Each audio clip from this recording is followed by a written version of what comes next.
Are you an African entrepreneur on a mission? To change Africa's narrative. To change the lives of millions. Are you all about impact? Impact really excites me. Do you have a strong vision? I believe in an Africa beyond aid. Then it's time for you to enter Africa's Business Heroes, an opportunity to develop your skills and connect with an ecosystem of like-minded entrepreneurs. With world-class mentorship, to go as far as you can, training and feedback, you'll learn more about your business, a bit about yourself, that's my heartbeat, and gain global recognition as you tell your story, pitch to business legends, and compete for a share of the $1.5 million prize. It's an opportunity for African entrepreneurs to shine and to impact. It's time to visit our social media channels and website and enter Africa's Business Heroes. It's African time. Are you an African entrepreneur on a mission?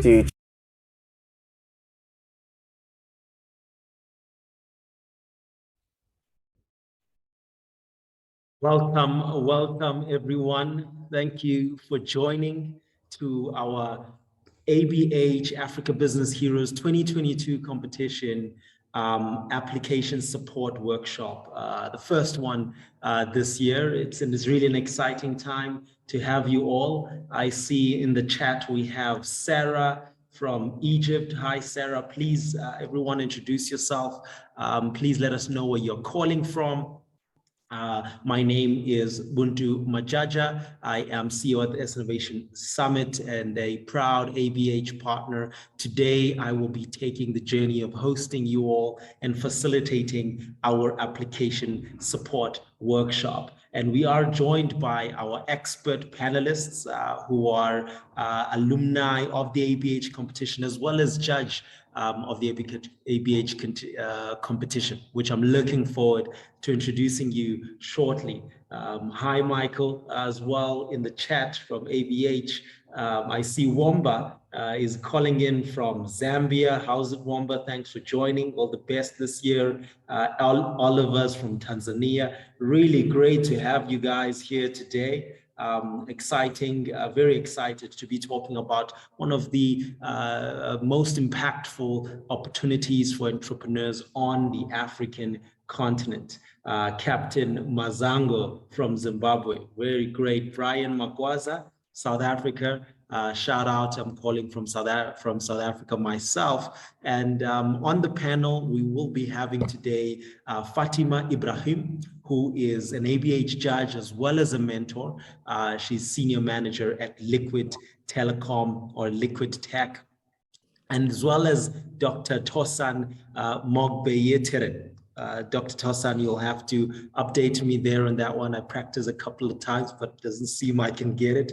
But great to have you as well as a top 10 finalist from the 2019 competition. So you're bringing that experience from entering your business, Black Swan Tech, into the competition, as well as Charlot Magayi, who is ABH 2021 top 10 finalist, CEO of Mukuru Clean Stoves. Great to have you as well. And we'll be having a discussion here, sharing how best to position your application and ensure that you have a good chance of making it to the next stages and being successful in the process. We value that entrepreneurs coming in from all diverse backgrounds, situations, as well as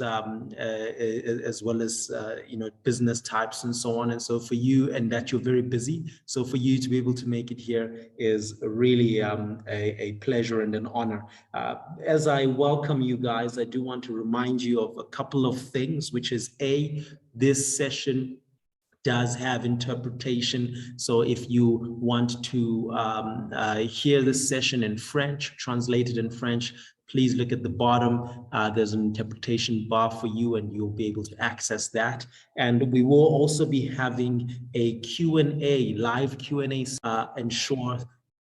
Super, thank you. So if you'd like to ensure that your questions are heard and you want to nominate as well questions, you'll get a chance to do this. And I want to invite you to drop your questions in the chat. We'll be scanning through these and we'll have a poll for you to select which ones you want us to address on top of the ones that we already will be covering in this session. And lastly, we'll also be having a breakout room if you really want to get deep and talk to our expert panelists today, especially on some of the situation and the circumstances around your business. We'll have an opportunity for this as well. So for us to kick off, I think without further ado, we'll be pulling up a welcome poll shortly. So please keep a lookout for that. Just before we get started, and really trying to understand where are you from, how far you are in the application, and how that's going. So please pop in there your responses on that poll. Just 4 quick questions to understand a little bit about where all of us are. Where's our head at? Excellent, excellent. Thanks for those that are jumping in there. Please continue to respond on that. We'll give it about another 30 seconds as that rolls in. So let's see here how that's going. Really fantastic. I see more and more responses streaming in here now.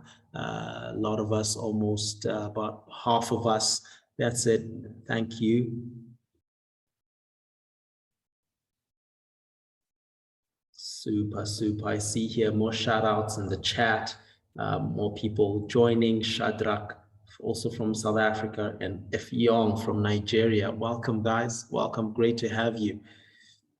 Let's keep the poll going. 30 more seconds. We're almost there. Please, if you've just joined, you'll find a poll online on your screen. You can please pop your question there so we get as a welcome to understand where everyone is. And for the benefit that have just joined as well, we do have interpretation, and we will be requesting you to put your questions in the chat as we go along in the program, and we'll make time for these.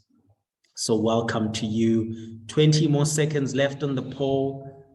Please make your voice heard here. Every single vote counts to understand where you're at. If you're not seeing the poll, maybe you're on your mobile phone, you might have to swipe left or swipe right, but you will be able to find it on your screen. Thank you so much. Thanks for those that are responding. All right, we'll be closing the poll now, and we will be sharing these a little bit later, but I can see that a majority of us are from Southern Africa and West Africa, and most of us have already started the application, so that's great. And we'll be covering some of these areas that you're struggling with here. It seems evenly distributed, but we'll go deep into that as well. Excellent, so much. You'll be able to see those results on your screen shortly. Wonderful, wonderful. So really want us to get kicking off here and moving on in terms of how we will be covering and progressing today. We will be going on an overview of the application. Then we will be doing an FAQ section. This is where many of the commonly asked questions will be able to get insights from our expert panelists from. And then we'll go into a live Q&A question. So if we haven't addressed questions so far and you put those in the chat, we'll pull those out and pull up a live poll for us to select which ones we'd like answered. Then we'll go to another FAQ section on different parts of the application and close off with another live session before then talking about the selection process, and finally an open Q&A in our breakaway rooms. Superb. So let's kick off here and get a sense of what it is that we are looking for at the Africa Business Heroes. And the hero, the entrepreneur who's building the continent, is someone that we believe is passionate, They are bold, they're resilient, and they're driven by a mission and a purpose to contribute and do something beyond themselves, and do that in a way that's very innovative and transforming the landscape of their customers, their clients, and beneficiaries that they work with. And so in total, it's someone who sees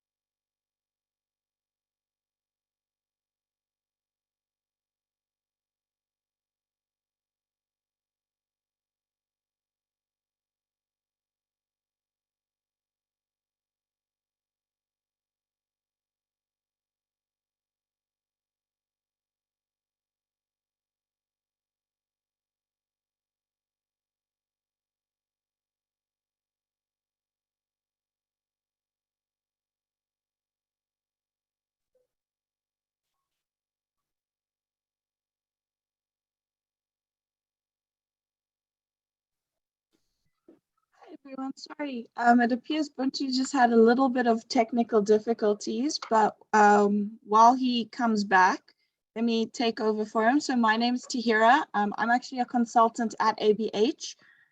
But for now, let me help out until we get Buntu back. I'm sure he'll rejoin us soon.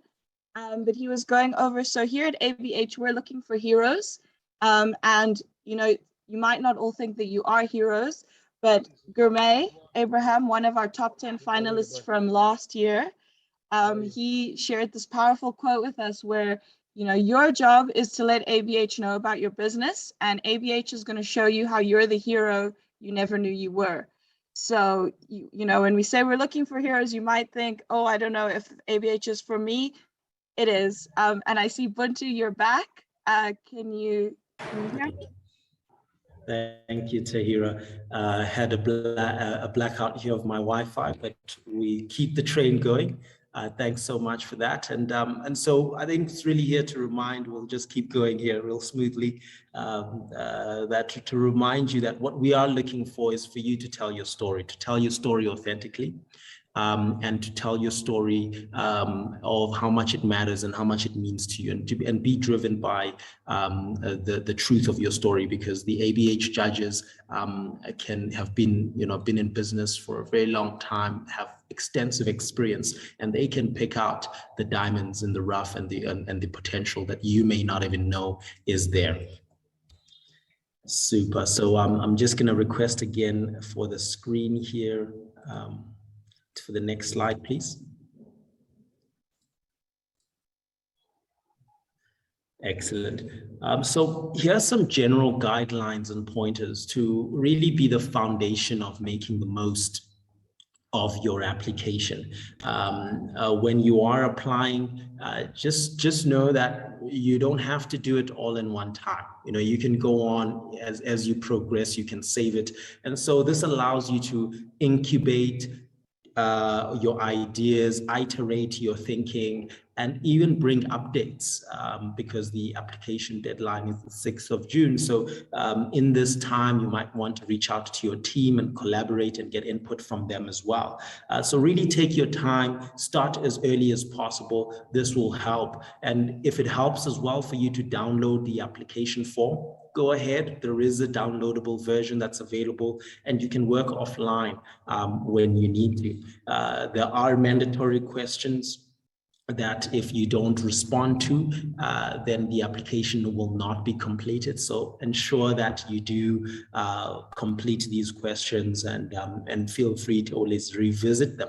And as well as, what we've seen is as you're going through this, it's good to have different perspectives of what is this question asking, and what is ABH perspective on this question particularly. So you'll find that there are examples and tips that will guide you and give you some inspiration if you need them.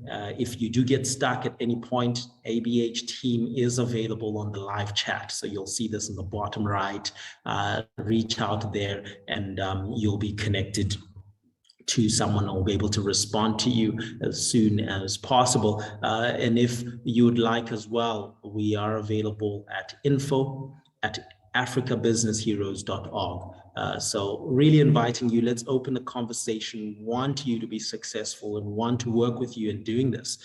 So much so that we have a prize giveaway for those that can complete their application even earlier than the 22nd of April.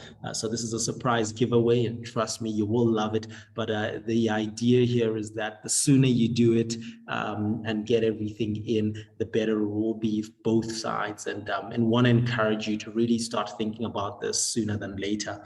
And lastly is just to repeat, the 6th of June, do not leave it till the last week. Do not leave it till the last 2 weeks. It does take quite a lot of effort to respond to this application. So note the 6th of June as really the very last day for you to do your reviews, but please do ensure that you plan accordingly before that. Lastly is this is the judges that will be selecting what they connect with, what they understand, and they are able to tell from the get-go what is authentic. So really be honest, be authentic, because there is also a due diligence process where our partner PwC will be doing an audit on all the applications if you get that far. So we'll jump forward to the next slide now, where we'll talk about what the overview of the application form looks like. Super. And, in the application form, we are covering really 6 areas. It's made up of 6 areas. The first 2 are quite straightforward. These you'll be able to fill out and understand quite quickly. But of course, if you would like some insights and you would like you have some questions or clarity that you'd like to have on these, please do feel free to reach out today or in the chat in the emails that I shared earlier. Today, however, we'll be covering the last 4 sections about the founder profile, business profile, as well as the business deep dive, and a little bit about the video introduction and how you can make sure you're successful on that part. Let's jump forward now to our next slide, where essentially we will be looking at the founder's profile, FAQs and tips, just some of the things that you want to keep in mind as you are filling in this first section. There's a question there that really is asking you to tell about your story, and the way that you want to approach this in all the questions in general, the way you're telling about your story and your as the founder and how you became to be the founder, is that you want to be concise. The judges are going through a lot of applications, and so the better you can get across your message in the shorter length of words and sentences, then the more information you can not only share, but the more impactful it will be. So really try to be concise, and the judges will be able to get through that. And think about how you can be memorable. How can you set yourself apart? And this really goes back again to connecting to your authentic story. Be bold as well. Don't be scared to share the achievements, the ambition, as well as the vision that you have. And then be clear, really looking back and revisiting, revising, iterating on your responses. This will help you to clear up and ensure that you are speaking to as much of a clarity for the judges as possible. And lastly, data. How can you be more persuasive and ensure that we understand the scale and the implications of what you're applying for or what you're doing? Well, that's to include as much figures, research, and data as you can. And then there's a point on how should you answer the question. You know, there's a question here that is asking what motivated you to become an entrepreneur. And the most successful applicants here generally are the ones that are connecting to a personal story, something that's authentic. Often people say that people don't care about what you do until they know how much you care. Or they don't care about how much you do until they know how much you care. And this comes across in your personal story because that's all unique and it can only be expressed in your true words. So pull out a personal story, a personal observation that you've made, things that you've experienced and seen close people next to you experience that motivated you to become an entrepreneur. Last key tips for this section is to make sure beforehand that you've got all your documentation ready. There'll be things that you need to upload, like a photo of yourself, an ID, your business documentation, awards and recognitions. Make some effort to put these together, work with your team, work with your collaborators, your stakeholders, pull in as much of these as you can. You know, make it a participation and a collaboration within your community about the work that you guys are doing collectively through your business, and let that voice be heard, especially through your references and things like that. And so this is where we are at on the founder's profile. And I want to come over to yourself, Charlotte, to give us some points here on telling your story, an example of how you've told your story. Thank you. Hello, everybody. My name is Charlot Magayi. I'm a 2021 ABH top 10 finalist. And I think one thing of note about my personal story in terms of why I do the business is just sharing your passion, sharing why you started the business in the first place, why it matters to you, and why it should matter, I guess, to the ABH judges and to Africa at large. And so I grew up in Mukuru, and my story comes into my business because I started my business because I wanted to fix a need in my community. I saw that household air pollution was a big problem because it affected me and my daughter personally. And so you want to capture that when you're talking about your personal story or your founder story, and you want to ensure that they understand the journey and the connection between why you do this, why it matters, and why your personal story is going to help you to improve on that solution or provide, better implementation of a solution within your community.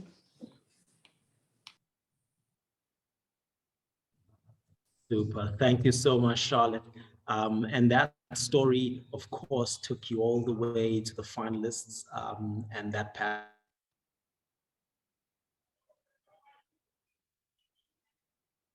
passion continues as the business is. Want us now to move forward to our next slide, where we'll be talking about the section on the business profile. So if we just jump here to our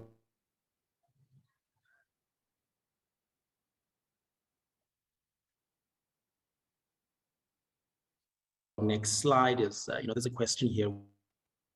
So much going on, so much you're busy with. How do you fit this into 100 words? Well, luckily for you, we do have today our expert panelists to give you their view of what they've done, as well as a judge, what they're looking for in the business profile section and on this question. So I'm going to come over to yourself, Tosan, if you can briefly tell us about what is it that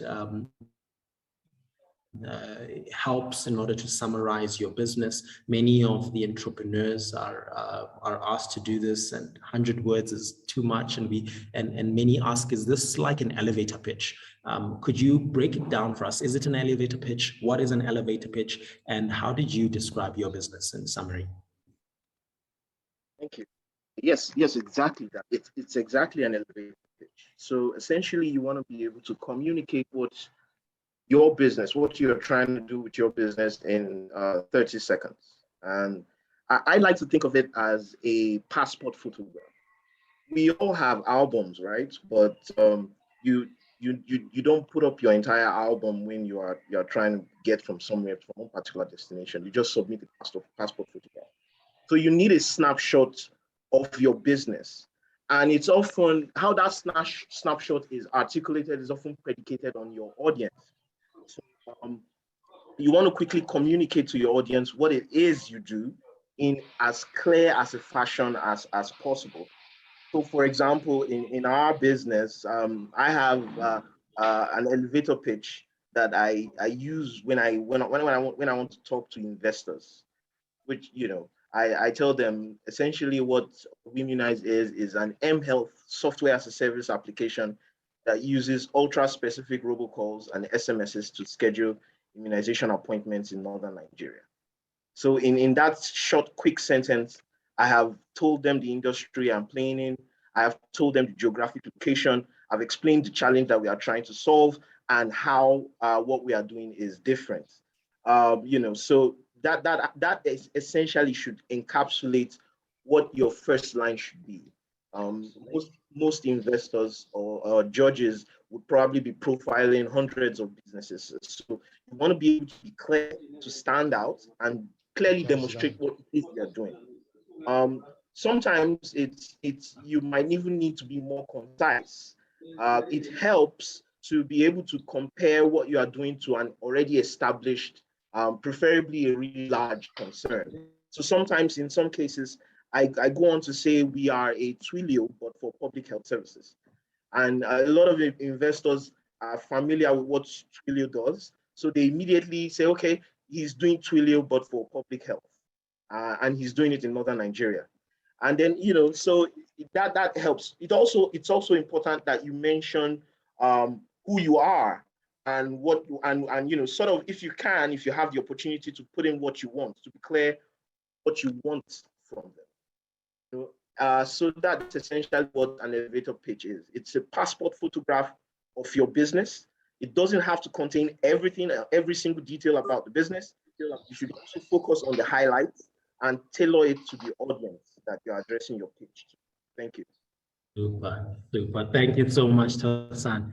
Valuable thoughts there. And on the other side, looking at your business summary is an investor and or a judge here at the Africa Business Heroes. And Fathima, I'd like to ask, when you're looking at business summaries, what are the things that help it stand out? What are the things that help you quickly understand and the things you're looking for in the beginning? Because this is one of the first things you see and already you're forming a picture. 100%. Thank you, Buntu. Good morning, good afternoon, good evening, wherever you may be. It's an absolute pleasure and honor to be here. So 100%, you know, like you said, in a business summary, as a judge, you know, you make your opinion from looking at that business summary. And that's exactly what it is. It's a summary, right? Because later in your application, you're going to go through all of the detail. And just like Tosan has said, it's an elevator pitch. Right. So if you were literally in an elevator with, let's say, a potential funder, how would you in that 30 seconds tell them or literally convince them, you know, to give you funding? So basically what I would be looking in that summary is like, tell me what's your vision, your mission, your challenges, your successes, you know, give me a good storyline that's going to want me to keep looking at your application. And why you started the business, you know, and oftentimes you see, you know, like Charlotte mentioned, hers came from a personal, you know, story, and that's how her business started. I want to know that your business started, perhaps it was from personal experience, but perhaps there was a gap in your community. What was the opportunity that community and what you did with that opportunity? I want to know quickly, tell me how you sourced funding. Financials are going to be very critical, you know, in your application. But quickly, I want to know in the summary, how did you get funding? Perhaps even show us any awards. I mean, that's not necessary, but awards will also tell us that, you know, you're on the right path. I want to know the impact that your business has had. You obviously went in the business for a reason. Are you impacting your communities? Tell us which countries you're operating in, or which cities. Is it one or few? So that also shows the magnitude of what your business is doing. Your strategy is going to be pretty important, and how you're going to grow. Your growth strategy is going to be pretty important to me as well. And also quickly, I want to see how you're measuring success. Success measurement is going to be critical in your application, right? And last but not least, the talent that you have in your team, the talent that comprises your organization or your company. For me, and I always talk about your people first, right? Because they are part of your success. If you don't have the right talent, you don't have the right talent in terms of your finance department, your marketing department, your communications, whatever it may be, you know, then you're going to have gaps in your business. So for me, your talent is critical. It starts from there. They're your brand ambassadors. So that's what I'm looking for in a business summary. Thanks so much, Fatima, for those thoughts and the insight. And to summarize here, we heard from Tosan as well as Fatima from both sides of the application.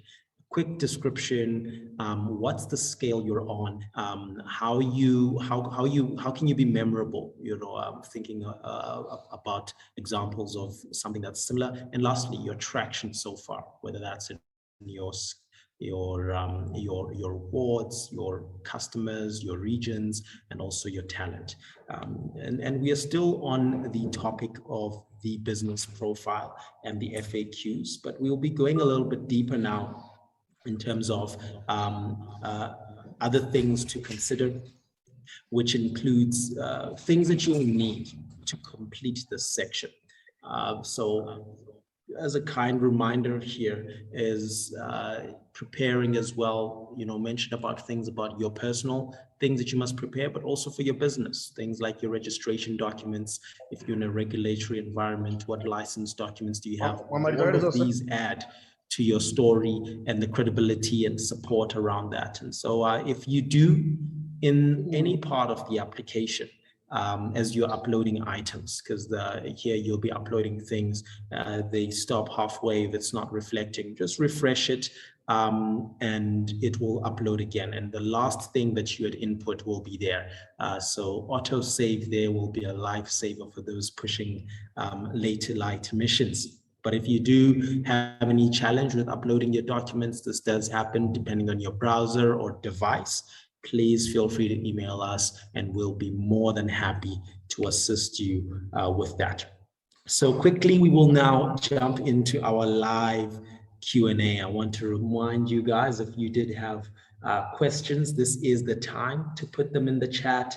This is the time when we'll be addressing them and share them with our expert panelists here. So pop your questions in the chat and we'll pull up a poll for what you'd like to hear most from. Here are some of the key things that we've seen being asked. So you'll see a poll pulling up on your screen now. What would you guys like us to talk about? We've got our expert panelists. Let's leverage them. Let's make the most of them. You can select and vote for more than. Excellent, excellent. I see the votes coming in. Thank you, streaming in. We've got 4 options here. And we will see if we have time for the top 1 or top 2, depending on how quickly we can get through this. But so far we are on track.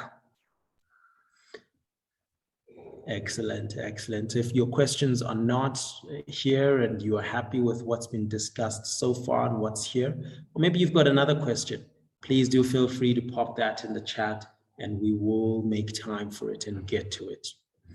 But so far, I would like us to keep this open for just another minute or so as we just finalize, but we are starting to see the 2 most questions here.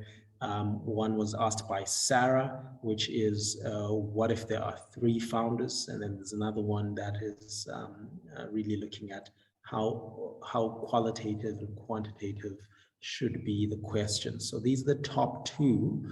And if there isn't much movement, I see half of us have already responded here, giving us 20 more seconds just to get a sense of this. I see Abel, we've noted your question as well in the chat. We'll slot that in at some point and see if others are also have a challenge with that. 5 seconds, few more votes. Excellent. So we've got two questions here that I think let's take forward to our judges, as well as our alumni and expert panelists. I'll start off with the first one here and direct it to yourself, Tosan and Ibrahim. And then the second one, I'll come to you, Charlotte. So from your view, Tosan and Ibrahim, real quickly, Fatima, when you're looking, do you have a preference on quantitative or qualitative questions or open questions? And then when you're responding, Tosan, just after Fatima, what do you prefer, to use more numbers or qualitative? Does it matter? Fatima? I think it will be a mix of both. Sometimes it's not about quantity, it's also about the quality. So I would certainly say a mix of both. Both have its place, and just depends how you can substantiate the information. So I would definitely say it would be a mix of both. I wouldn't opt for one or the other. Super. Thanks for the thought. Tosan, what's your view? No, so I agree with Fatima completely. So there are a number of metrics, qualitative metrics that you should have, but building a narrative around what you are doing in most cases also strengthens your application. So both your narrative and quantitative values in how you articulate what you are doing are critical. I think that's been my experience. Super.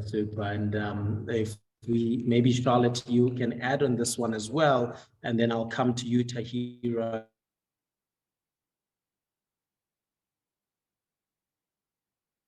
On the number of founders that is allowed, if any specific numbers low. Charlotte? I think I'd also go with both, just because open questions are... the numbers or the... I think a mixture is always better. If you just go with the numbers, then your application lacks, the passion or the story. Stories are very important, but numbers are important. So I would think you want to balance them out. It's nice to do that. It's smart to do that, because in as much as we want the data, we want to see the kind of impact you're creating, and we want you to do that in numbers, but stories also bring out the emotion. So that's always very important as well. Whoa. Super, excellent. So there you have it, folks. The magic is in the balance. And Tahira, when it comes to the number of founders, is there a preference here? Should the entrepreneurs be concerned if there's 3 founders? It doesn't matter if the business has multiple founders, but only one person can enter the competition to represent their organization. So if there are 3 founders, if there are 10 founders, pick the one founder that's going to represent your business and going to represent everyone. You can work as a team to complete the application and obviously put together your decks and bounce ideas off of each other to really refine your presentation. But throughout the competition, we're going to have that one founder that's going to present, that's going to be pitching, that's going to be representing your business. So choose which of the founders is best positioned to represent you the best. Wonderful. Thanks, Tahira, for clarifying that. So it's free game, ladies and gentlemen, as long as there is one person who's represented. So you can't 10 of you apply as the same business, of course. But as much as we would love to hear each and every one story, we'll only be able to take one story this time. And that's it on our first live Q&A session. Thank you for your contribution. Thank you for your voting. I'm hoping that that was insightful and helpful. We'll be moving forward now to our next section of the application. and this will be on the business deep dive. So at first we go on an overview of the business profile, and then we go into a business deep dive, which is really getting into the details. And I am excellent. There we go. On the business deep dive, which is really getting into the details of some of the questions that the judges want to go into on each part of your business. And the first thing that is important to understand is that in this section, there are 8 subsections, and each of them make up the entire story of how ready and how much traction and how the different pieces of your business storyline link together. And the first thing that the judges want to understand is, what is your business trying to solve? What is the problem that you're solving? And then of course it will also touch on how you are actually solving this problem.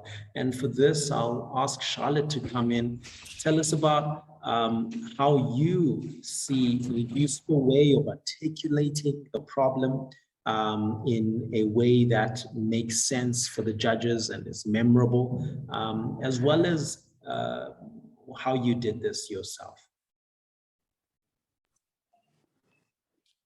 So again, here you have just, 150 words to tell them what you're trying to solve. And usually most times you have more words, or you feel like if you explain with maybe 250 or 300 words, it would be better.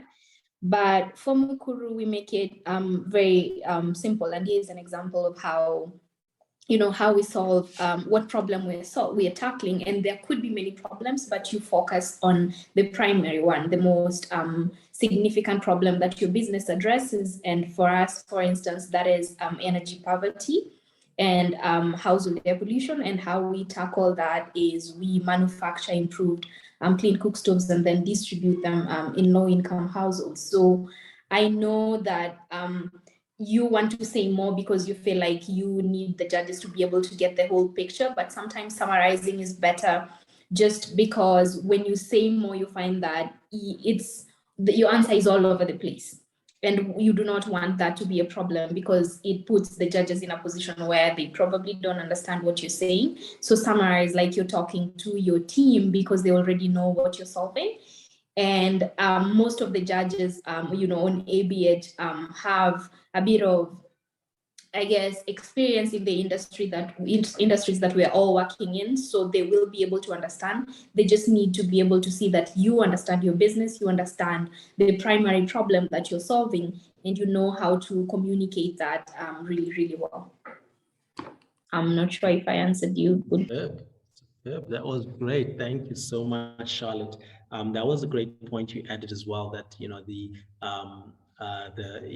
you to keep it concise, and that the judges are allocated based on knowledge on your business experience or your region. And so this really makes it more efficient for you to get the most across and for them to understand your business quite quickly. Then we will also move on here, and maybe there is a section there that also asked about how you solve this problem, and Charlotte highlighted this, that you give some good context and it's clearly connected to the problem, the way that they are solving, or at least the explanation of the solution. And further on in this, in the deep dive, we do talk as well about other things that are being tackled, such as the problem. So I'll cover this part. You spoke about the problem as well as tackling the solution, Charlotte, and I'll move on to talking about the market. And here I'm going to ask Fathima and Tosan to come in, because it is asking about the total addressable market that you have, and to bring this into numbers, as well as what your service obtainable market. What do these mean, Fathima? What is the total market size versus the addressable market? So the total addressable market, or TAM, T-A-M, refers to the total market demand for a specific product or a service. So basically, it's the maximum amount of revenue that a business can possibly generate by selling their product or service in a specific market. So TAM then refers to the amount of money your business can realistically earn, and the emphasis on the word realistically. So you got to be realistic about what you can achieve, what's your market, right? And here's the important part about how you calculate it. So it's calculated by multiplying the number of potential users that you can realistically reach by the price of the product. So let's put it in an example. So let's say, for example, you have 5,000 users and your product price is $10. So it's 5,000 times 10, which will give you $50,000. So that's how you calculate it, right? Users times the product price will give you the TAM. And in terms of service obtainable market, it's a segment of your total targeted by your products and your services, which is within your geographical reach and that you believe you can capture. So in other words, it's your business's revenue potential, right? So again, being realistic about what you can achieve. And I think for me, that's quite important in your application and also with your aspirations and your ambitions for your business. First, I think start off small, be realistic about what you can achieve. No harm in having ambition, but I think that then comes from a long-term plan, you know. So first, I would say bite off a small chunk. And then in your 5-year, 10-year plan, you can have big ambitions. But again, be realistic about the market that you can capture, the profits that you can capture from these markets, and then you grow it. Thank you so much, Fatima.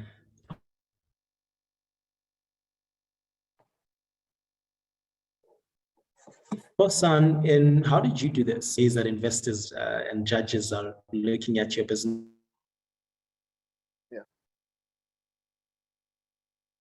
And the potential of how you know.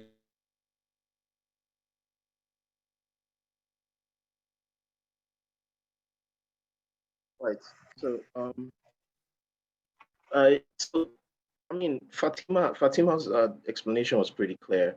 But what is I think from a founder's perspective, what you need to try to do or realize is that your TAM, or your total addressable market, is your theoretical maximum.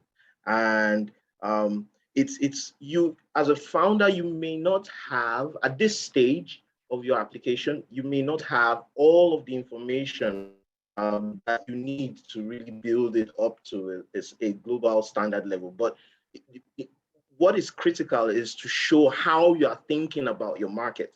And then your service obtainable market should be smaller than your total addressable market. So you should think of them as concentric circles that sort of come in within your reach. So your TAM shows your capacity for growth and how you think your business can eventually grow when it's fully operational. But your service obtainable market should be really something within your specific geographical location, like I said. And it should be clear and consistent. The logic or the framework of your thinking about these two factors should be consistent. Because and Fatima can expatiate more of this, but from a founder's perspective, investors really want to use your time to evaluate your growth potential or your potential for scale and how much your business can eventually become going forward. And then for your service obtainable market, or the share of the market that you control, it shows your short-term potential and your capacity to execute in real time. So these two elements are very critical when talking about or making your business deep dive. And that's how it looks from my end. Thank you. Super. Thank you so much, Tosan, for those thoughts there. We will stick here on the concept of market, as you know, this is an important aspect of how the business is performing and its potential. And I'm just going to stick with you here, Tosan, in terms of describing the overall market.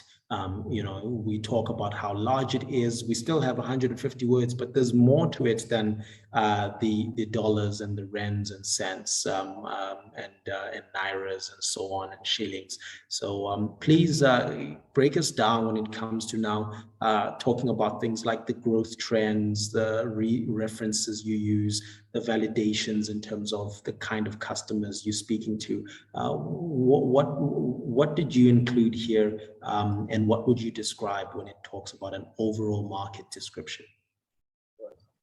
So I think it would be great if we use our business as an example to address this question.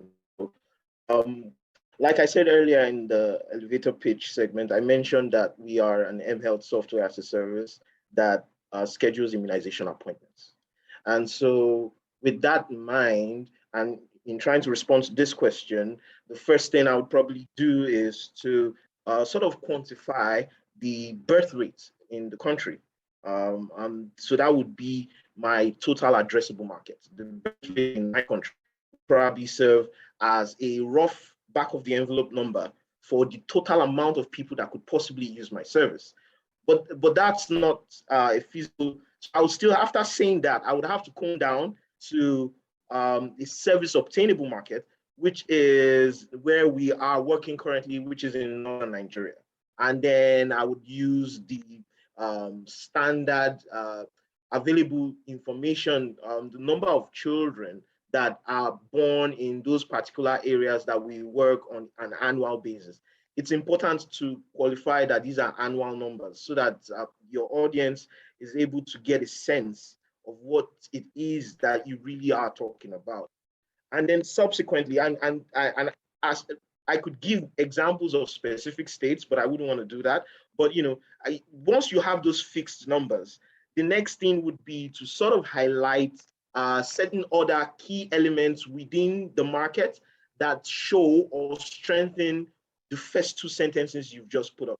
So in my case, one way to do that would be to speak to the availability of healthcare facilities that address immunization, that give immunization services. And then come down again to the rate of attendance of people in these communities. And once I've done that, then your next sentence would probably to highlight a likely customer and what segment of the general population that likely customer would be. In our case, we reach out to the primary healthcare givers and two relatives on our platform who can influence the caregiver to bring the child who is under 1 year old to come to the healthcare facility. So in about 6 sentences, you sort of given, I've given a bare bones approach, and all of these sentences have specific numbers. Remember earlier we talked about the numbers, quantitative and qualitative components. These sentences are the qualitative components of my response to this particular question. And now I would go on to give a qualitative illustration of how a particular caregiver responds to our service. Or even better, I would then show from other programs or interventions in other states, how the challenge in those states are being addressed and what we are doing differently, like by redefining the market, because that's what we actually had to do to be able to prove that our solution was different. We took a different approach. Now, but there's some work that's been done by other entities in these areas. You want to be able to highlight that. So that would help you. Now, once you have this, you can now say, or I would say, where the problem currently is. So prior to our intervention, we did a baseline and we saw that 1 in 10 children attended healthcare facilities for immunization programs. And then subsequently after our intervention, we were able to get in some areas as high as 9 in 10 children to attend. That's how I would show or illustrate a growth trend over the course of 1 year, right? And so once you sprinkle the figures around it, this is the bare bones. So with this, I have about 10 sentences. And those 10 sentences can be around 150. So I hope I've given it clear. Yeah, I hope that's it. Very helpful indeed, and you highlighted the importance for research, both primary and secondary, and then referencing that research and whipping a story around, what's the impact of these numbers. And Fatima, maybe you can elaborate on this when it comes to things like a credibility and believing the numbers that are there, and understanding that this overall, that the entrepreneur and the applicant understands their overall market. What are the signals that you look out for and that you see to get a better sense of this market? So for me, for overall market, I think it obviously it stems from the purpose of the business. Because once you know your purpose, then you know what you have to do, right? And for me, the next steps would be research. Research is going to be so critical because that will lead you to determine what your strategies are going to be. So I want to see that you've done research. I want to see, who your target audience, and I know we spoke about primary and secondary, right? I want that you've understood who your competition is. That is so critical. You have to know who you're up against, right? It could be one big player in the market, it could be 10, it could be 100. So you need to know who you're up against. And right throughout the history of your business, that's something you always have to be aware of, and making sure that perhaps you're 10 steps ahead of your competitors, right?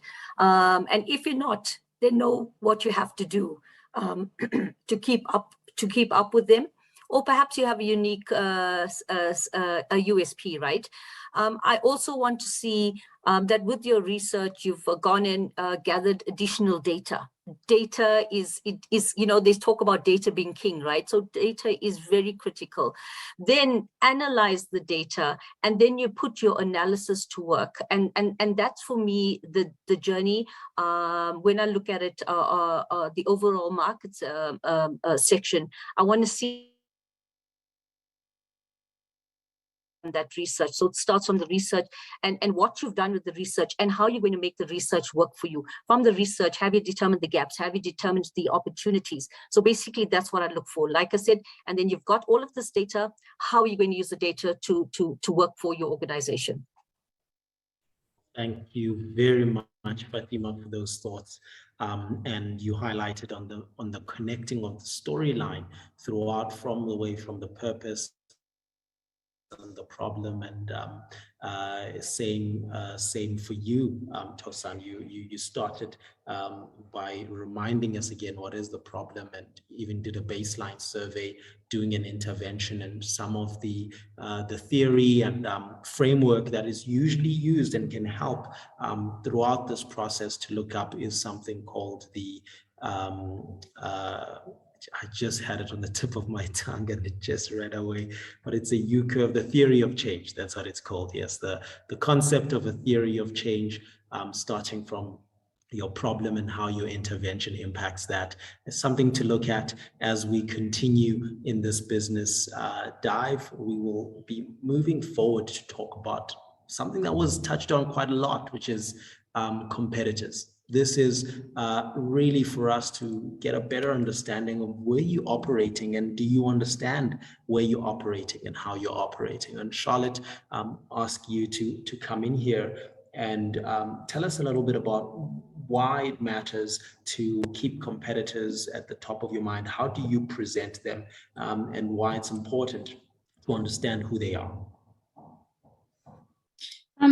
I believe competitors are important because there is no problem that is not currently being solved. It could be that in a rural area, people are using open fires to cook, and that's causing so many deaths and household air pollution. But then when you get into that market, open fires become your competition. So there's no business that cannot really claim that they don't have competitors. Another reason why it's important that you know who your competitors are and you learn about the business that they do, it can help you figure out what the differences between you and your competitors are, and you highlight that to your target customers, but also in this application as you're doing it, because then that makes you stand out, right? So you cannot say, for instance, that I'm solving this problem, but nobody else has solved it, because that then begs the question, how has this problem been addressed before you started solving it? Another reason why it's important to know who your competitors are is because sometimes in businesses like Mukuru's, for instance, there's research that you need to be able to do. You need to be able to figure out who the stakeholders in that market are that could help, your business move from one point to the next. And your competitors may already have access to this. So if you know about them, if you've done your research on them, it gives you access to information that otherwise you wouldn't have if you ignored, the available competition within that market. Another thing is it could help you, aside from being able to point out the differences between you and your competition, you would be able to figure out what the weaknesses of the competition is and understand if your business should be focusing on that, to have one up on them within the market or within this application, but it just puts you in a position where you also have a fighting chance, especially in cases where you have a market and you already have one strong competitor, like they have maybe already 50% of the market share. So when you come in, you have to understand what you're coming in with, and you can only do that if you've done your research on the competition, you know what they're offering, and from that you're able to cover niche or figure out what you will be offering that's different, that would make you be able to, I guess, grab some part of that market share back. Super. Thank you, Charlotte, for those thoughts. And an important thing to remind us is that you can't say you don't have competition, right? That's the key takeaway, that there's nothing new under the sun. And however, there is, that doesn't mean to say that you are not innovating. And that's what Fatima mentioned as the USP, how Tosan mentioned about how they're doing things differently and creating a new market. And Charlotte, you said you understand your competition. You can see what they're not doing so well and what you're bringing and where that gap is. In your sense, this can be called a value add, can be called a competitive advantage. Can you help us here to give us an example of what is Mukuru Stove's competitive advantage? An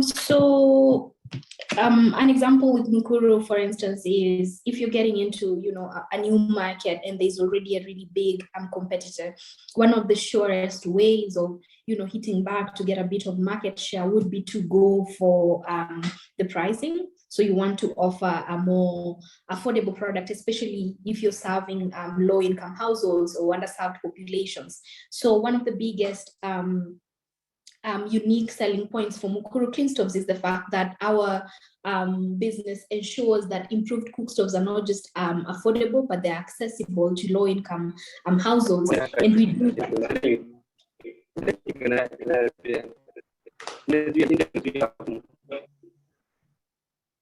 I'm sorry, is that you? We'll ask you to mute yourselves again. Let's please try to keep ourselves mute if you are coming in and out. You can continue, Charlotte. Thank you. So when you do get into a market, someone is already addressing this problem, right? And you want to figure out whether you're going to add value to that product or service that they're already providing, whether you want to provide it cheaper, or whether you want to provide a completely different product to solve that that specific problem. So I think it is beneficial for you to figure out what your strongest point would be in such a situation, and then go with that and hit hard and ensure that your unique selling point is, just as the word suggests, unique to your business, and it becomes your competitive advantage, because the competitors either cannot afford to do the same thing that you're doing, or they just do not have access to the same things that you do. So for instance, at Mukuru, the reason why our clean cook stoves are cheaper than the competition, for instance, is the fact that we use recycled metal to manufacture improved cook stoves, whereas our competitors import, most of them import clean cook stoves into the country, making it super, super affordable. Another competitive advantage is the fact that they sell through large retail stores, and in rural markets, especially across Africa, large retail stores are not necessarily accessible base of the pyramid households. So currently stoves we sell through local women business owners who sell within local villages, and so they have better access to the same target market. So that gives us a bit of market share. So I would say you figure out what you can do better than the competition, and then you focus most of your energy on that. And when you're talking about your unique selling point or why you're better than the competition, you have to focus on that as well. So in as much as you say the competition does this, go big on what it is you as a business are doing that is so much better than competition. So give them one line on what they do, and then a short paragraph or a super long sentence on what you do that makes it stand out, that makes it very, very clear that even though your competition may be a giant within that market, they cannot do this the way you're doing it. Super, super. Thank you so much, Charlotte.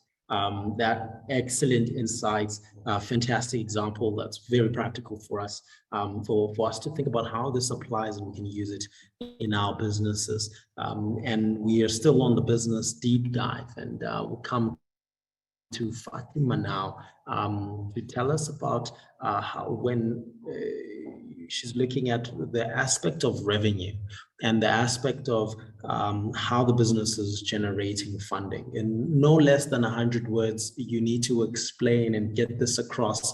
And this is a very difficult thing to do when, especially you're working on multiple revenue streams. Some of them are not validated or others are changing and you're switching to others. Fathima, what matters for you in the context of the broader application and also to hear when you are looking at this question on revenue? So for me, revenue drivers obviously are things like cash. Cash is king as well, It's also profit, because the more profit you have, the more you can do, the more you can grow. So growth is also important. It's a big revenue driver as well. Assets are also very important. The more assets you have as well, the better for your business, right? And also people are revenue drivers as well. I always come back to the people, to your talent. Just always remember they are also revenue drivers. It comes back to them being brand ambassadors. It comes back to the knowledge that they have. Something I want to just quickly talk about people is that important for the business founders or the owners to make sure that they surround themselves with people who possibly have knowledge in other areas that they don't have. For me, that's a sign of a great leader, right? I know I digress there a little bit, but that's very close to my heart. Just make sure you surround, see what comes of it. It's pretty amazing, and that's again talks to growth, right? Because all of them bring their knowledge. When it comes to unit economics, so basically unit economics describes a specific business model's revenue and costs in relation to an individual unit. So basically, you're looking at how much value that unit generates for business. Now, in practical terms, let's talk about an airline, right? A unit might be a single airline seat, right? For an Uber ride, that would be a one ride in that vehicle, okay? Let's talk about a retail store. Now, many people have accounts at retail stores. Now, how will they measure that? They will measure how much revenue they've been able to generate, let's say from Ubuntu, for a single month. Okay, so that's how, in practice, that's how you will measure the unit. So just to go back to the revenue drivers for me, I'm looking at cash, I'm looking at profit, I'm looking at assets, growth, and then your people, and then the unit of economics, like I've described, is look at your revenue and cost in relation to that individual unit. So that's how you can easily calculate it for your business, whatever you're selling, whatever your product is, whatever your service is. I hope that answered it good enough. That's excellent. Thank you, Fathima. I think that for the entrepreneurs to understand the various ways that they could express how they're making money, because it can be quite broad, and people have different strengths and different stages of the business is great.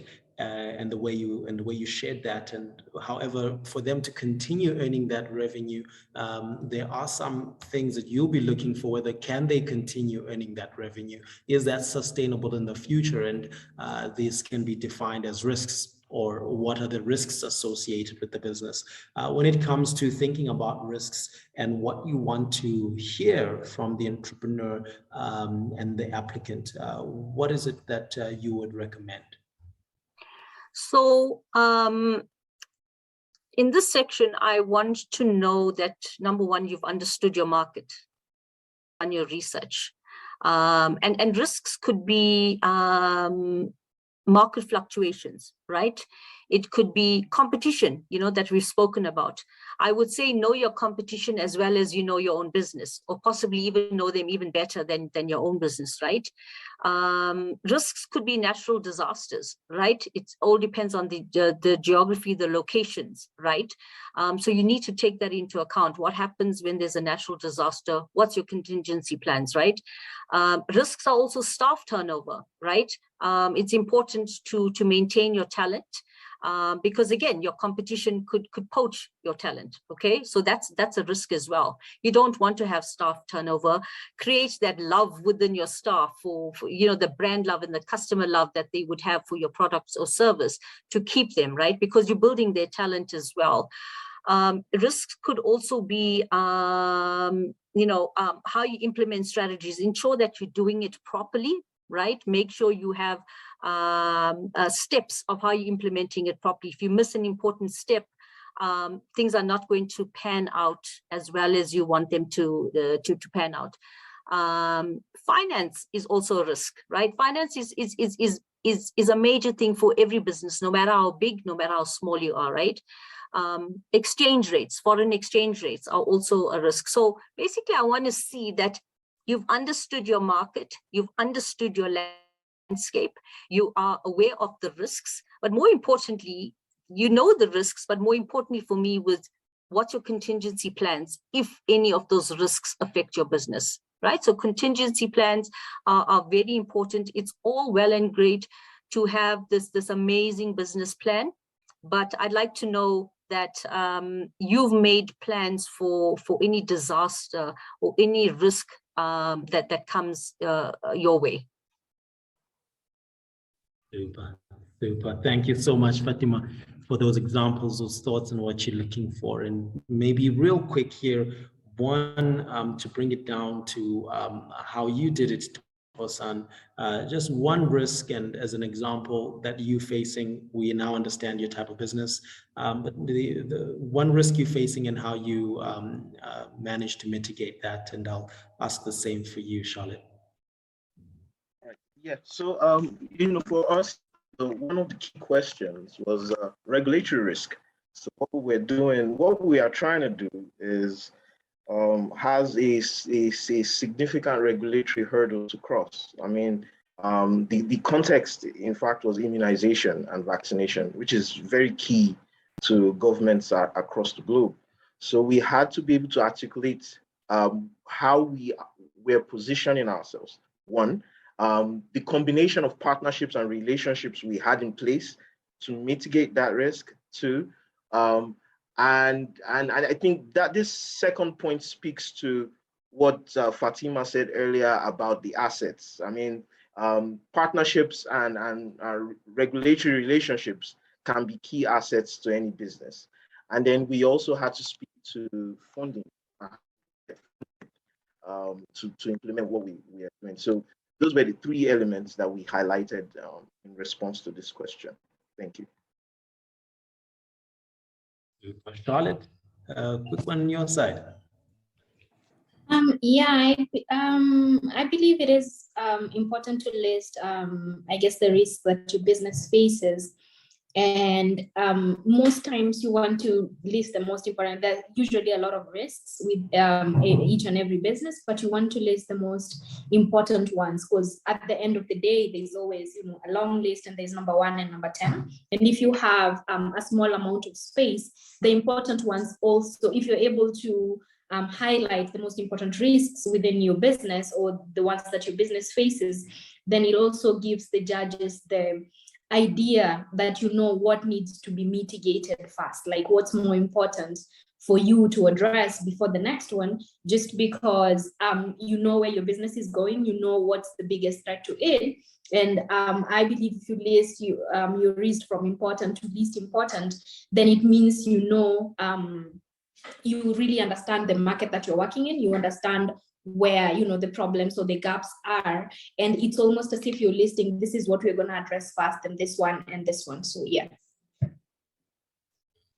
Perfect. Thank you so much, Charlotte, for the thoughts there. And I think by hearing the different perspectives, hearing the different examples across these questions, you will be starting to understand that they all connected, and there's things that feed in from the revenue that goes into risks, from the problem that will go into your market, etc. And you know, once the judge starts to understand where you at as a business, how that you understand the market and how you're currently operating, the very last thing in this section that we want to then grasp on is, where are you taking your business? What is the future of your business now that this is where you are? And Tosan, I want to leverage here on your experience to give us a sense of, when painting now this future picture, qualitatively, quantitatively, qualitatively,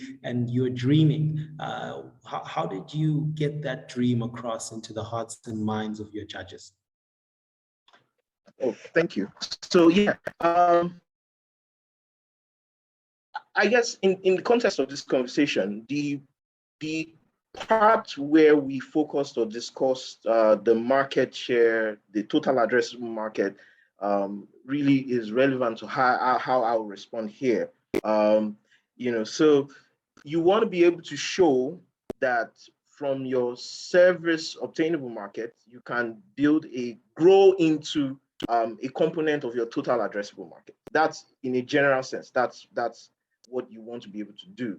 And you also want to be able to show that you currently have the key elements, or you know the elements that you need to put together in the way that would get you to your destination, right? So for us at Black Swan, over the next 3 to 5 years, we aim to sign up and help immunize 1.2 million children under the age of 1 year old across 3 states in northwestern Nigeria. And that sentence alone articulates what we think is our business will achieve in the next 3 years.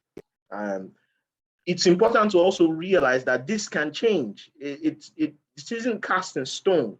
Like, and this is what we had been thinking in Black Swan for a while, but then the COVID-19 pandemic hit, and it changed our total addressable market, and it changed the strategy that we had in mind. And now that's a new element that we are trying to incorporate. So you sort of have to build a case for your audience, stating how you want to get to your destination from where you are now, beginning with what you have, highlighting what you intend to get and how you might want to get it, and how that will be part of delivering on your outcomes.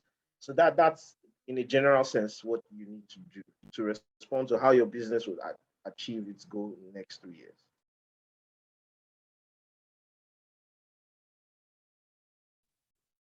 Super.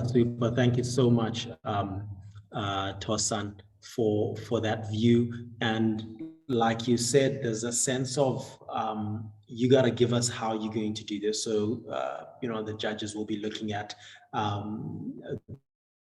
this future strategy, but how are you going to do it? Could you give us a view of, or just a quick example, building on some of the points you've shared on how you said you will get to that million unionized young people? Three core components to our work. We sort of have to build the policy. We had to work to put the policy in place, work with partners, work with the government to have policy frameworks, be part of the working groups. And then we had to illustrate partnerships, both funding and implementing partners, and our relationships with them and the resources that they bring to the table. There's no amount of disruption that isn't built on an existing structure. And so we had to clearly delineate what those partners were bringing to the table and how we work with them. And then thirdly, we had to show like an implementation plan. So this is a bird's eye view of every element of our strategy. And these three components can be broken down to a really minuscule level on a day-to-day basis of what we are doing, but that wouldn't be necessary in responding here. Just highlight the three key components of what you are doing, and then how those components fit together to help you achieve your goal, which is what I've done. For us, it was policy framework, research, and working groups. Then we had partnerships, funding partnerships, implementing partnerships, regulatory partnerships, and then a plan of how we were going to implement. Thank you. Well, thank you, Tosan. And that really gives us a sense of how, you know, the storyline and that golden thread connects all the way from the type of market that you had outlined, and that it's still within that market, and the things that are driving your revenue. You then want to include them, you touch on them here as well, like some of the partners you mentioned, as well as the risks from a policy perspective. So, you know, the overall story, when you are reviewing your questions, when you are reviewing your responses to those questions, you want to be able to identify that it does make sense across the whole ball and across the whole application. In closing here on the business deep dive is us talking about uploading your pictures. So when you are uploading your pictures, I mean videos, you know, we ask that you give us 2 videos of self and your business introduction, and also want to hear from the customers, the people that benefit and that have experienced your services and the impact you are doing. So, you know, there's specific information on what these videos should be holding, but I mean, should be having, and in terms of the length and so on, you know, these will be uploaded. You'll see them online. Each of them have specific instructions, but you don't want them too long, and you don't want to, you know, spend lots of time editing them. No fancy editing at all. Really want the raw experience of who you are and who your customers are. And when you're uploading these, you'll go to that section, and every time you try to upload, it's going to open up a new page. So each of these, to make it easier for you to upload, you'll open a new page, and then it will upload, and you'll get a green tick, as you can see here in the example. That means that we've received it and it's uploaded.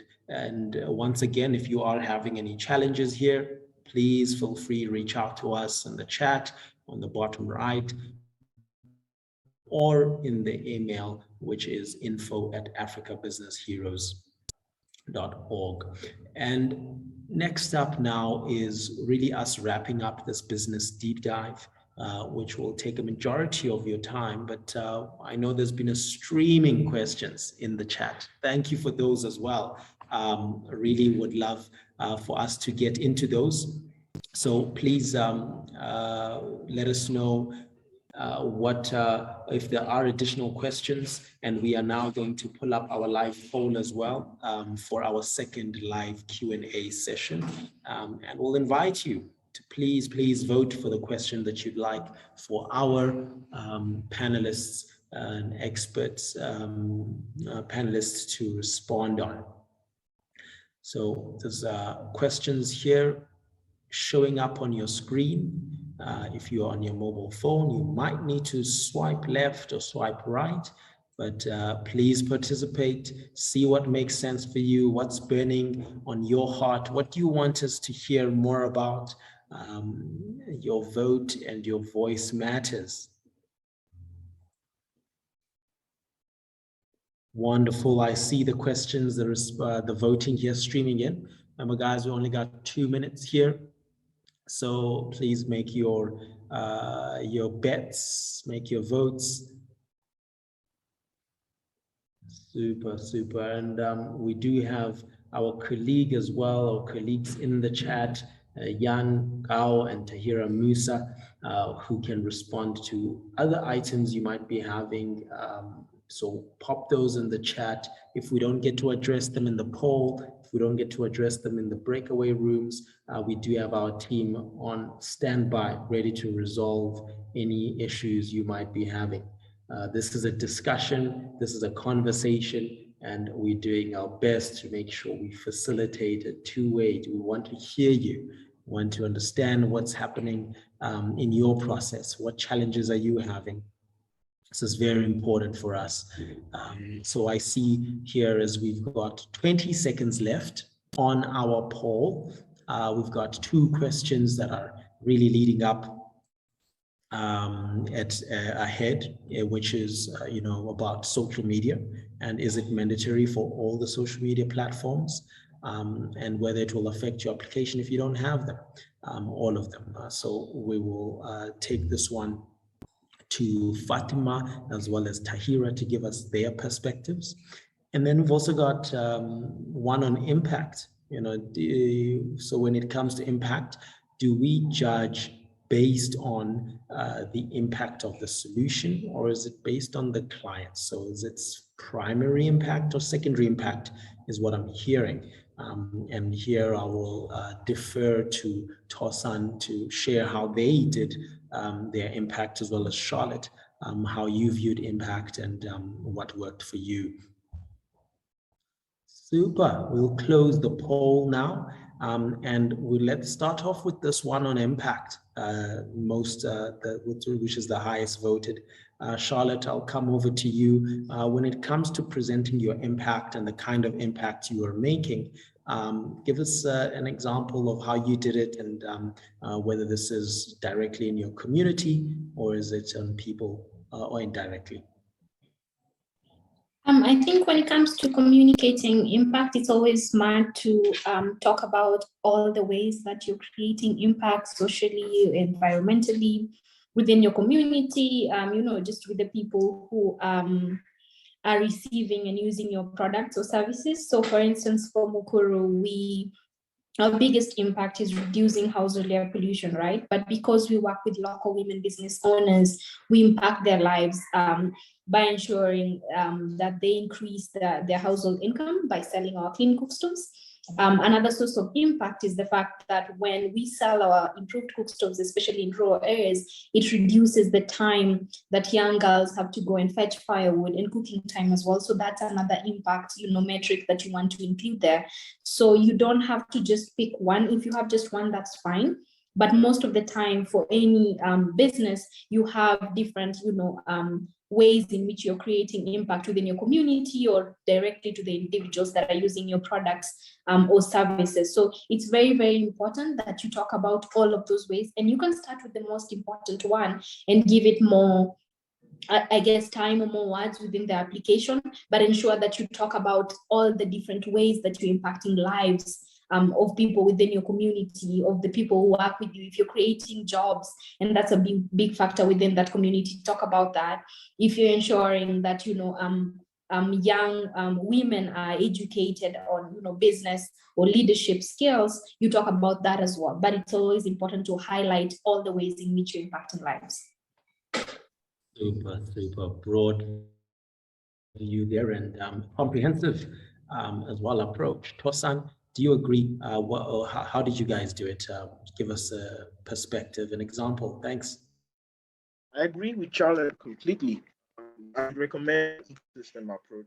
So your business interfaces with different people and different elements. In our context, We served a community and we were trying to get children immunized, but that did a number of things for different people. So by digitizing the process of creating demand for routine immunization, it made it easy for decision makers to access information in real time about what was going on in vaccination centers across the state. It also made it easy for caregivers to remember their immunization appointments and then show up.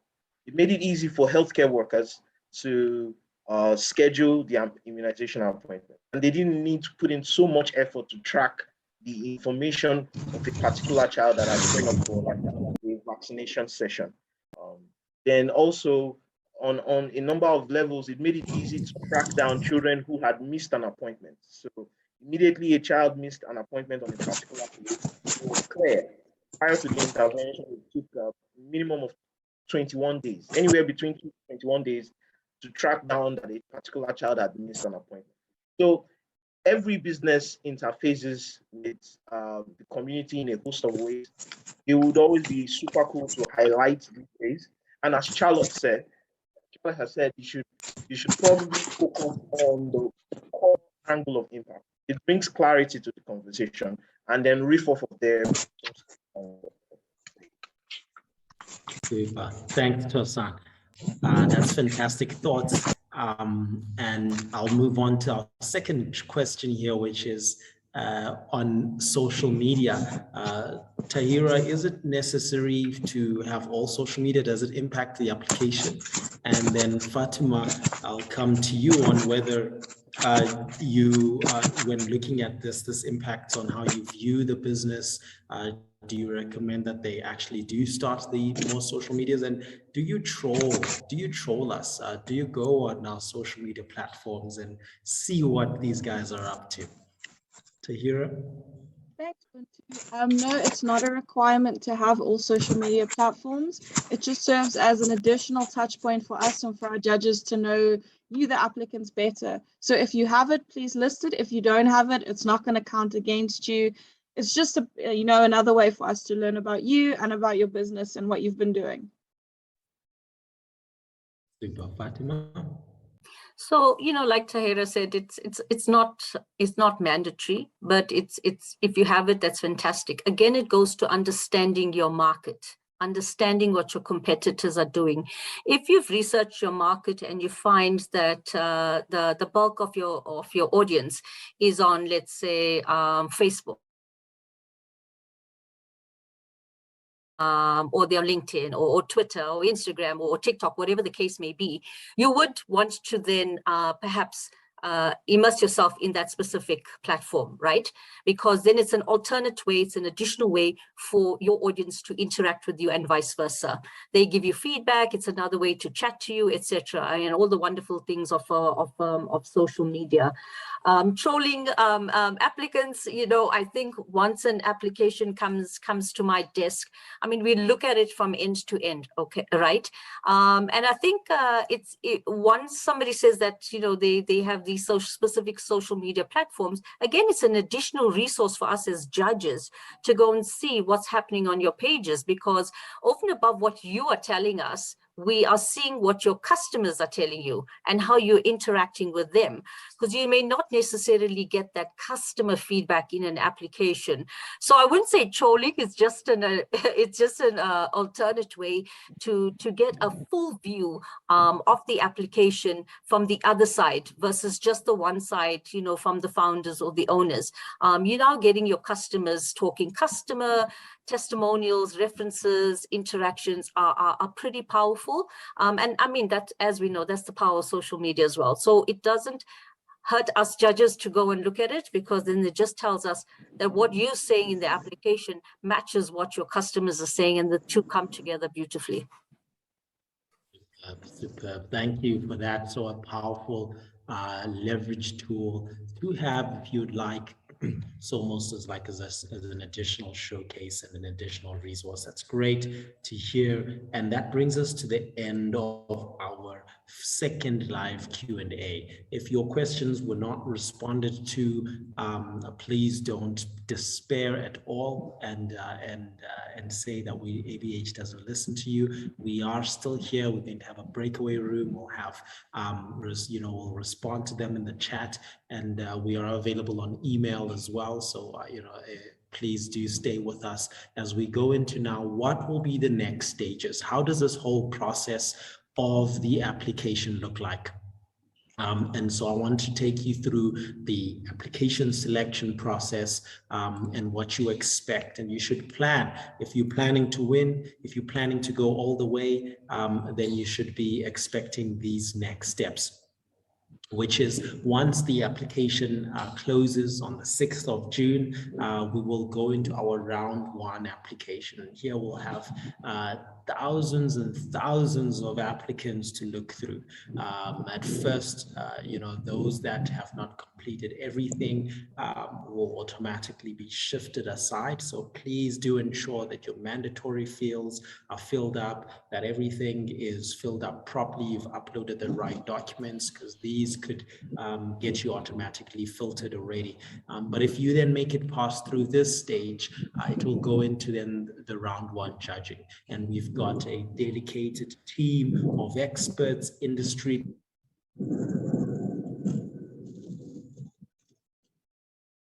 leaders and entrepreneurs from across the continent and the various applications. They'll read through it, they'll examine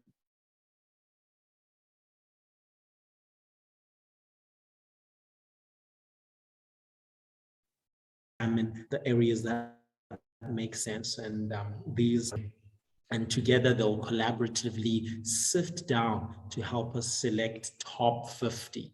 And from the top 50, you will then be invited for video interviews. And at this stage, you'll also be getting opportunities such as a boot camp, such as training and other exposure. So, the top 50 is already, we plan to give as much value and bring as much support as we can and opportunities as we can to all finalists at all stages. And in these video interviews, you'll then be really pitching your business again. You'll get some questions with the judges, which will help us to select the top 20. And this is where we then bring in our partners that will be doing due diligence on the things that you've provided to ensure that when you are presented to the world, when you are on the biggest media platforms, and we're developing the documentary as well as the storyline around this annually, that we're presenting facts on the ground that we can say as ABH proudly as well as yourself that this is verified and credible, and we can stand by that. And those that are approved through this process then go to the semi-finale, which helps us choose the top 10 heroes, which stand a chance then to winning, a share of $1.5 million with the top 3 with different allocations. But then this will be the grand finale, and really this will take us all the way till November. Round 1 in June, round 2 in July, due diligence and semi-finale in August and September, and then the grand finale all the way in October, end of October, and in November. And these will all be communicated to you as we go along. So really want to wish you the best. Let your entrepreneurial resilience shine through this process. I want to then go on to some final things here that the judges are going to look out for. And I'm going to ask Fatima to come in for us, just to give us a sense of what are these things, finally, just as a summary. Some of them may overlap, things that we've covered already, that the judges are looking for. Things like from your experience that really stood out for you, Fatima, things related to social impact, and whether you're seeing someone again. Do these things matter? What are your final recommendations? Got it. Thanks, Buntu. So Obviously, your vision and mission is what I'm going to be reading first. It's got to be powerful.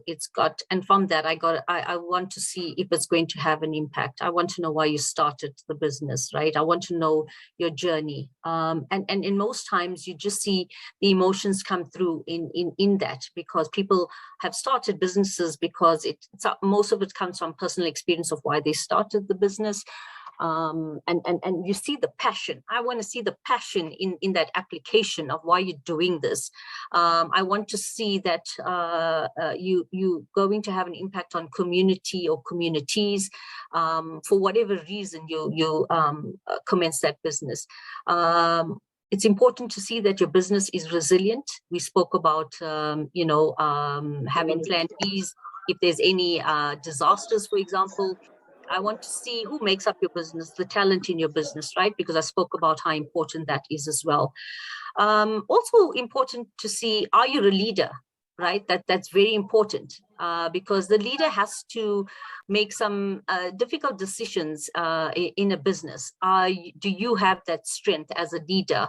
Do you have a strength as a mentor? Because while you have this business, you are also mentoring people, sometimes, voluntarily, or sometimes you don't even know you're doing it, and people are picking up on your strengths as a leader and learning from you. To be a mentor is pretty important, because it's important to give back as well. Do you have that in your plan? Do you have a growth plan? I want to see that, where you are today, where you want to go to the next 3 years, 5 years, 10 years. I want to see that you understand your landscape, right? And then that talks to, doing your research, right? Do you understand finance and how it's going to impact your business, right? That's pretty important. Do you have marketing strategies? Do you have a PR and a communication strategy? Do you have a pricing strategy, a promotion strategy, right? Knowing your customer base, who's your audience, right? Know your primary audience, the secondary audience, and how you're going to reach out to them. It's not a one size fits all. You need to be able to reach out to them via various platforms.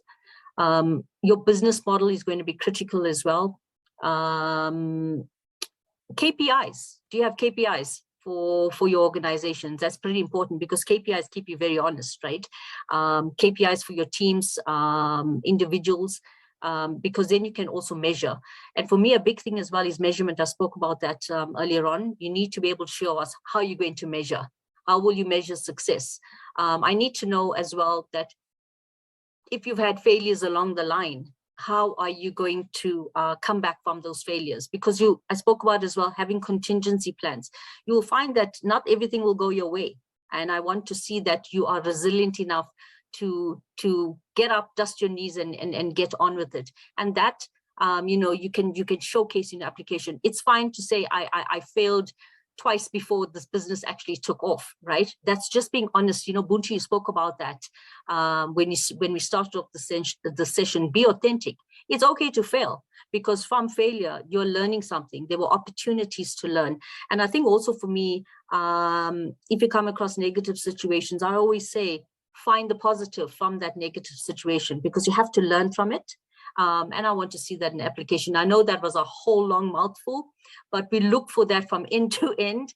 And I think your applicants, from what I've seen, what I've judged so far, showcase that, because the passion comes across so easily. You can just feel the passion for what they do.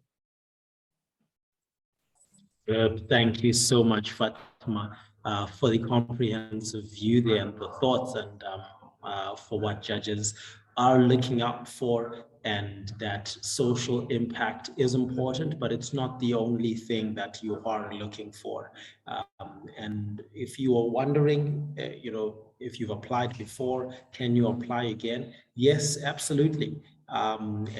If we had, for example, in 2021, Khadija from Proxy Labs, who ended up being the winner for 2021, had applied previously, and in that time hadn't even made the top 50. So we encourage you to come again, try again, and it's all fair game, because the judges will be wanting to tell your story when it is ready. Really, some people are wondering, I'm from a rural area, do I stand a chance? Is ABH looking for businesses that are from rural areas? And the answer is absolutely yes. These, grassroots innovation that's impacting communities is one of the core tenets of the ABH story, and the kind of heroes that we want to talk about. And we've had numerous finalists from rural areas applying and making it to the top 10.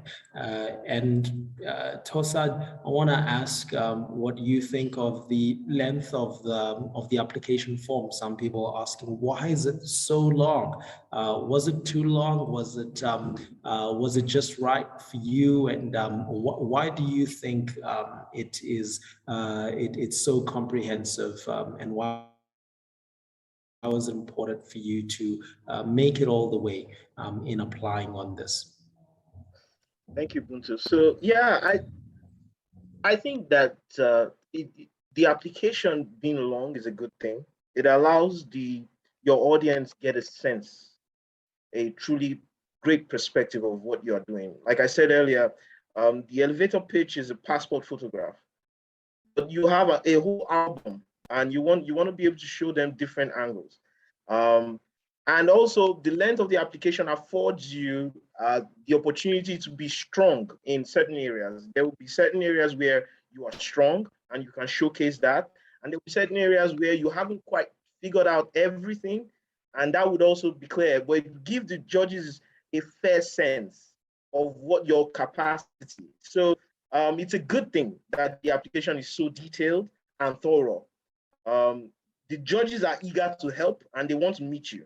And so they're asking many questions. And it's often a good thing as a founder to have people who are asking you questions and want to get to know it. So I'm all for the application being long. Just it's always a great thing to tell your story. Yes, take advantage of the opportunity to tell your story. Yes, thank you. Super. Thank you so much, Tosan. That's fantastic. Some people also wonder when they have applied and they make it all the way, that is it worth it for them? What are the benefits? And I think we can all attest that this is one of the most impactful opportunities on the continent for entrepreneurs. But to hear it from the horse's mouth and from real experience, Charlotte, would be great for you when it comes to things like networking, support, exposure, and what it's afforded your business to do. Could you tell us what were the benefits that mattered to you and that drove you to apply, and what eventually you experienced? Thank you, Buntu. I think one of the reasons why I was convinced to apply for ABH was just because before that we are talking about entrepreneurs in Africa being bold and just believing that they are in the right stage for certain, opportunities, because most of the time, and like the questions that we're getting on this call, people wondering, is this the right fit? Is this the right time? And should I have, enough confidence in order for me to apply? And my answer is just apply. It's very important that you start believing in yourself before you ask an organization like ABH to believe in you. You have to give yourself the first, vote of confidence. Among some of the benefits of applying for ABH, one of them just being the application is very, very long. So first of all, I would advise you to start now and try to finish it way before June gets here. But it helped me understand what it is exactly I was doing, because so many of the questions you're going to come across with this application are questions you've never probably answered before. And then once I became a finalist, I became very good friends with, some of the other finalists, and that has afforded me opportunities. Like if I am to go to Ghana right now, I have friends over there who can, connect me to someone else in the business space in Ghana who can help me maybe scale there. That is the plan. but also just sharing opportunities between each other. Because most of the time when you're a finalist or when you find a group of entrepreneurs, there's something they've had access to that you need to have access to, and you still did not, you had no access to someone who had that before. So it's very crucial that even if you make it to just the top 50 list, that you get to know who these people are, and you get to understand like what it is you can benefit from just engaging with them. And becoming a finalist, or even just being in the top 50, top 20 of ABH, put us in a positions where investors were reaching out to see if, we could form partnerships, because they trust that ABH has done their due diligence. It validates what you do. And so people want to work with you because they're sure if you're going to make it to, say, the top 20 or top 10 of ABH, you have a really strong business, your impact metrics are very good, and you can prove, most of the data that you're presenting. And so it puts you in a position where you don't even have to go looking for investors or partners. They come to you because of the platform that Africa Business Heroes affords you. Thank you. Thank you, Charlotte. That really sounds fantastic, and appreciate that you could share your experience so authentically with us. And I hope that we are all inspired to weather on and take on this opportunity and apply for the application and complete it. And we're here to help you. And we want to provide you with a few more resources on the next slide. I want to talk about some of the key tips. I want to talk about how we are here to help you, and want to remind you again, we've got here general FAQs. We've got FAQs in general. Please do post more questions in the chat. As we move on to the next slide, we are trying to address those questions in the chat. Our colleagues are there. So if you've also following up on there, there's more insights for you. But we are available here. You can ask us questions, but also online. Contact us if you are stuck from 7 a.m. GMT till 5 p.m. GMT during the week. We will be able to respond to you on the live chat. Bottom right, you'll see that icon as I shared earlier, and you can email us, WhatsApp us, you can call us as well, and make sure that you try to respond to everything. Start as soon as possible. This has been said quite a number of times. Go online, look at the previous heroes, see what types of businesses they're running, watch the documentary, watch the finale pitches. Even in that pitch, things that we've covered here in the application are really repeated. They said again, and you can start grasping of what it takes to be a finalist and ABH hero. There's resources online as well with application guidelines. We've got frequently asked questions on africabusinessheroes.org. So please feel free to jump on there. You can also download the application and continue your progress offline if you would like. And as you do upload and you complete each section, you're going to get a tick mark. And that seek there, that roadmap is really to guide you in ensuring that you are progressing and you have answered everything. If it doesn't have a tick mark by the time the application closes, unfortunately, this will not be viewed. So ensure that you've got that tick mark in your progress bar.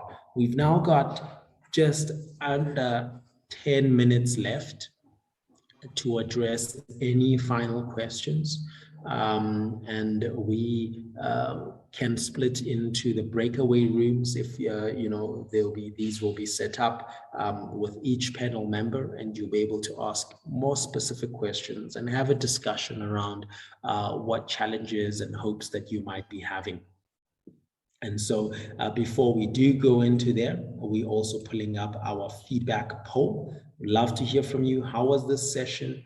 Was this helpful? How did you find the entire section here? It'd be great and wonderful to hear from you. It's completely anonymous, so feel free to be as authentic as you will be in your application. Really appreciate you joining here. And I'm going to hand over now to Tahira, who's going to help us at the end of this feedback poll in about a minute and a half. I want to encourage you to continue doing that, and she's going to help us get into our breakaway rooms before we close our session today. And for those of you that do want to run away and have other things to tend to, or don't have any questions left, please do feel free. Of course, we want to hear from you, connect with you in the breakaway, but we also understand if the time has come up for you now. We do have just 7 minutes left on the clock, and I'm going to give it just one more minute to get more responses on our feedback poll. So thanks for those that have responded. Please, please, please make your vote heard, make your voice count. Thanks, Buntu. Just to let everyone know, so we will be having more of these workshops as well. If you would like to attend another one, in 2 weeks, we're hopefully going to host one in French. So the breakout rooms, unfortunately, today will be in English. But if you want to get, more one-on-one time for our Francophone applicants, we see you and we appreciate you. So we're going to send out information on that workshop soon. And then we'll also be hosting another 2 workshops in May. I think our partners will be hosting some workshops as well. Charlotte's got one in the pipeline planned for Nairobi. So if anyone on the call is from Kenya, keep an eye out for that. But yeah, thank you all for joining. I'm going to split everyone into the breakout rooms now. I'll stay in the main session. So if you have any questions, pop them on the chat, let me know. But I hope you found the session useful, and all the best with the application. I'm super excited to see all the undiscovered heroes across Africa and the incredible businesses I'm sure you all have. Super. Thank you, Tahira. And thank you as well to Fatima, Charlotte. I really appreciate having you here, and great to see you again. Until next time. Thank you.